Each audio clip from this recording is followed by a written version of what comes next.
Boa tarde, amigos internautas do Facebook, YouTube e algumas páginas do WhatsApp, principalmente da minha família, né?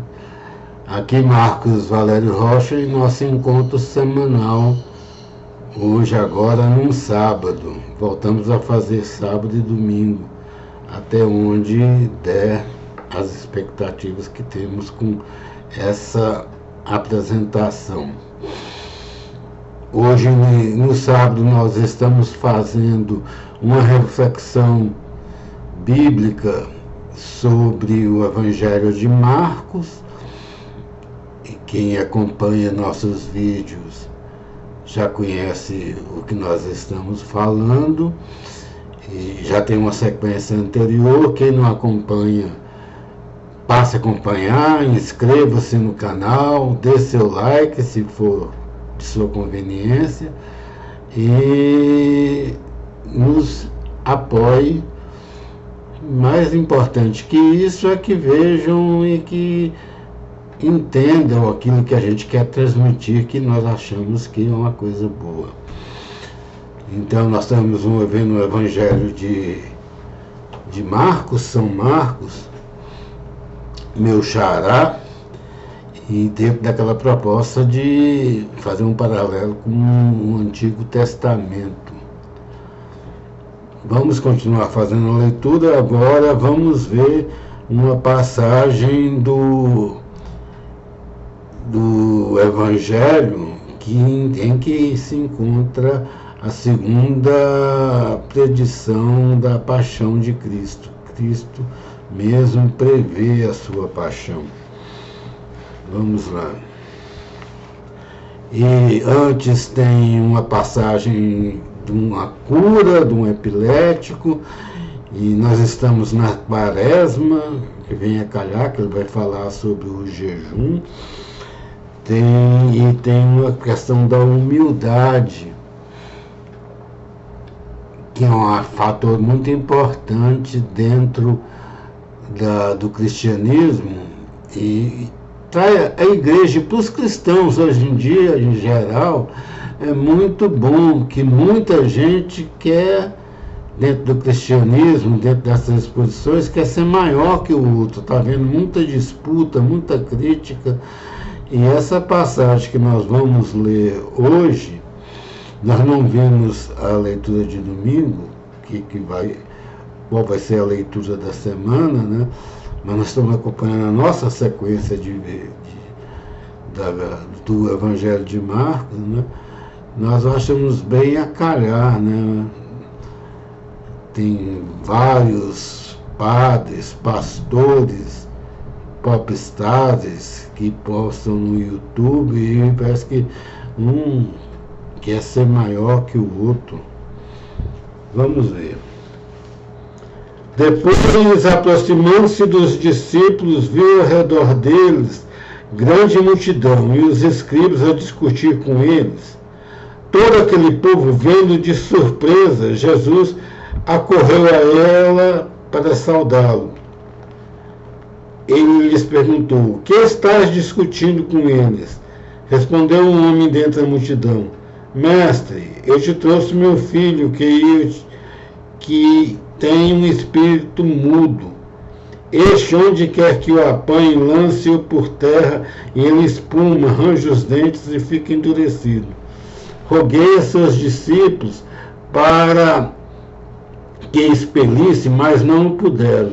Respondeu Jesus: "Ó geração incrédula, até quando estareis convosco? Até quando vos hei de aturar? Trazei-mo cá." Eles o trouxeram. Assim que Jesus viu o menino, o espírito agitou fortemente, caiu por terra e revolvia-se espumando. Jesus perguntou ao pai: "Há quanto tempo lhe acontece isso?" "Desde a infância", respondeu-lhe, "e o tem lançado muitas vezes na água e no fogo para o matar. Se tu, porém, podes alguma coisa, ajuda-nos, compadece-te de nós." Disse-lhe Jesus: se podes alguma coisa, tudo é possível. Tudo é possível ao que crê. Imediatamente exclamou ao pai do menino: creio, vem em meu socorro. Vendo Jesus que o povo afluía, intimou o espírito imundo e disse: espírito mudo e surdo, eu te ordeno, sai deste menino e não tornes a entrar nele. E gritando e maltratando extremamente saiu. O menino ficou como morto, de modo que muitos diziam: morreu. Jesus, porém, tomando pela mão, ergueu e ele levantou-se. Depois de entrar em casa, os teus discípulos perguntaram em particular: por que não podemos nós expeli-lo? Ele disse: essa espécie de demônio não se pode expulsar senão pela oração. Segunda predição da paixão.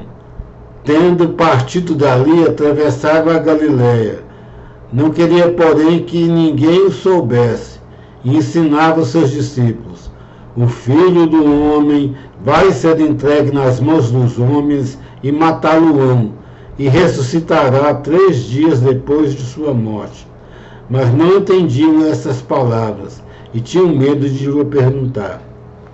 Em seguida voltaram para Cafarnaum. Quando já estava em casa, Jesus perguntou-lhes: do que falavas pelo caminho? Mas eles calaram-se, porque pelo caminho haviam discutido entre si qual deles seria o maior. Sentando-se, chamou os 12 e disse: se alguém quer ser o primeiro, seja o último de todos e o servo de todos. E tomando o menino, colocou-o no meio deles e abraçou-o e disse-lhe: todo que recebe um destes meninos em meu nome, a mim é que recebe. E todo que recebe a mim, não me recebe, mas aquele que me enviou. Palavra da salvação. Aqui nós falamos sobre a passagem, né? E aqui nessa passagem, na Bíblia da Ave Maria, ela remete, como está escrito, o Filho do Homem deve sofrer, remete que está escrito em Isaías. Isaías tem os 4 cantos do servo sofredor, sendo que o último canto é o que... do servo. O último canto é que ficou conhecido como o servo sofredor. As passagens do livro de Isaías encontram-se em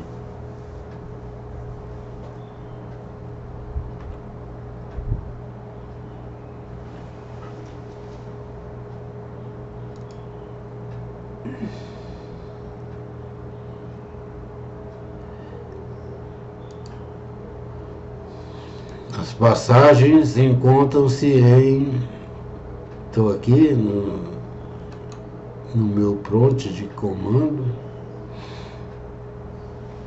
Isaías 40, 1-7, primeiro canto do servo do Senhor.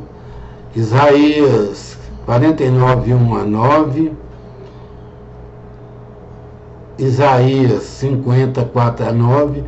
E agora o último canto é que é propriamente conhecido como o servo sofredor. Isaías 59, 13-53, 12. Hoje nós iremos fazer a leitura do primeiro cântico do servo. E tem várias referências que remetem ora a Jesus e ora a João Batista, não se sabe. Dentro dos estudiosos, os judeus falam que o servo é Israel, os filhos de Jacó. Tem várias passagens que falam a Jacó, a Israel, o seu servo.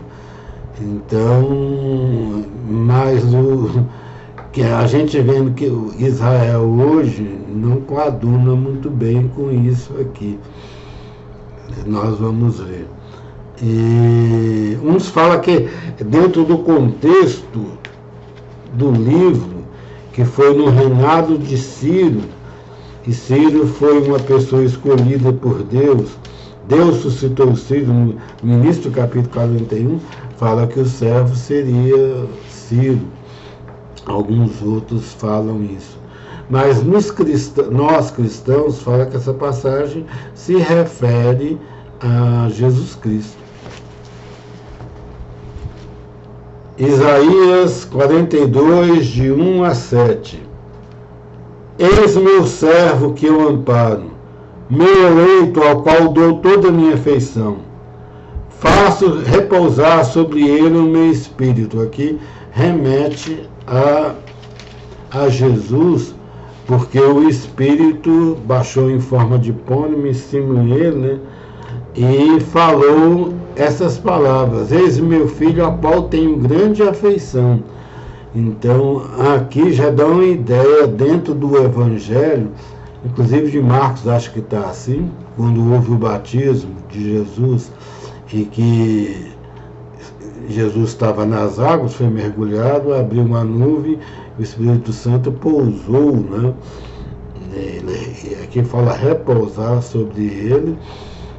Deus disse: este meu filho, meu amado, a quem coloco minha grande afeição. Ele não grita, nunca eleva a voz, não clama nas ruas, não quebrará o caniço rachado, não extinguirá a mecha que ainda fumega. Aqui é que não tem muita coisa a ver com Israel de hoje em dia, né?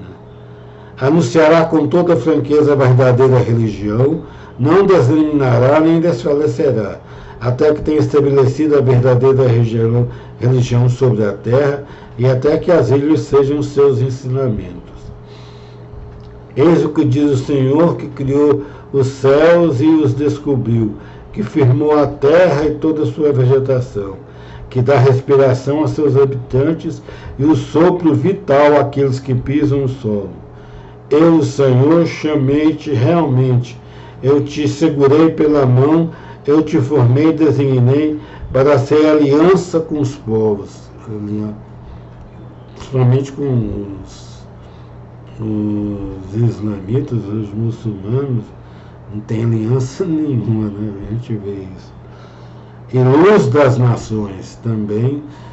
Israel hoje não é uma luz das nações, aquela matança, aquela guerra desenfreada. Para abrir os olhos aos cegos, isso aqui remete Jesus, que entrou na sinagoga, segundo no capítulo de Lucas, abriu e falou: eis que eu coloco o Espírito sobre vós, o Espírito de sabedoria e fortaleza, luz para os cegos, abrirá os olhos aos cegos e fará justiça aos encarcerados, para tirar do cárcere os prisioneiros e da prisão aqueles que vivem nas trevas. Aqui é o primeiro cântico, como nos é conhecido e tradicional. Semana que vem nós vamos ver o segundo cântico. Então era isso que nós vamos falar. Essa passagem veio reafirmar Cristo como o servo sofredor, e mais à frente vai ter outras leituras que vão se aprofundando até na semana da paixão. Tem o cântico realmente conhecido, que a Igreja Católica, pelo menos, lê toda sexta-feira da paixão. Quem é católico sabe disso. E algumas passagens esclarecedoras, né? Que a quaresma é um momento de muita oração. Aqui fala só oração, eu não sei se eu não li direito, mas outras passagens de Marcos ou de Lucas falam de jejum e oração. Mas são duas bases da quaresma. E realmente porque Cristo, com seu sacrifício, ele veio dar um prenúncio para expulsar o mal do mundo. Bom, era isso que nós queríamos falar. Boa tarde a todos.